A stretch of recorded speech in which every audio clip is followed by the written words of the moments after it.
அவங்களோட உண்ணாவிரதம் இதுதான் உடனே மனசுல தோணும். சுருக்கமா சொல்லணும்னா சுப்ரீம் கோர்ட்ல காவிரி கேஸ் வருதுன்னு நியூஸ் வந்தாலே இங்க தமிழ்நாட்டிலையும் சரி அங்க கர்நாடகாவிலும் சரி மக்களுக்கு ஒரு பெரிய பதற்றம் தொத்திக்கும். இந்த வருஷமாவது நமக்கு காவிரியில இருந்து தண்ணி வராதா, நம்ம பயிர் காஞ்சு போகாம காப்பாத்த மாட்டோமான்னு டெல்டா விவசாயிகளுக்கு ஒரு பக்கம் கண்ணீரோட காத்துக்கிட்டு இருப்பாங்க. இன்னொரு பக்கம் அங்க கலவரம் வெடிச்சிடுவோம், நம்ம உசுருக்கு ஆபத்து வந்துடுவோன்னு கர்நாடகாவில வேலை பார்க்கிற ஒவ்வொரு தமிழனும் ஊர் திரும்புறதுக்கு பைய பேக் பண்ண ஆரம்பிச்சிருவாங்க. ரெண்டு நாடுகளுக்கு இடையில சண்டை வந்தா கூட ஐநா சபை வந்து தீர்த்து வச்சிருவாங்க.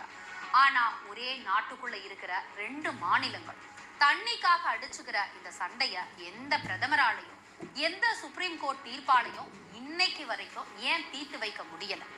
நிஜமாவே இந்த காவிரி பிரச்சனையில அப்படி என்னதான் அரசியல் இருக்கு? வாங்க 200 வருஷம் பின்னோக்கி போய் பார்க்கலாம். இந்த காவிரி பிரச்சனை அப்படின்றது நேத்து இன்னைக்கு ஆரம்பிச்சது இல்லை. இது கிட்டத்தட்ட 200 வருஷ கால சிக்கல். 1807 வருஷத்துல இருந்தே இதுக்காக பேச்சுவார்த்தை நடந்துகிட்டு இருக்கு. காவிரின்னு சொன்னாலே அது தமிழ்நாட்டு ஆறுன்னு நாம நினைக்கிறோம். ஆனா அது பிறக்கிறது கர்நாடகாவில இருக்கிற குடகு மலையில.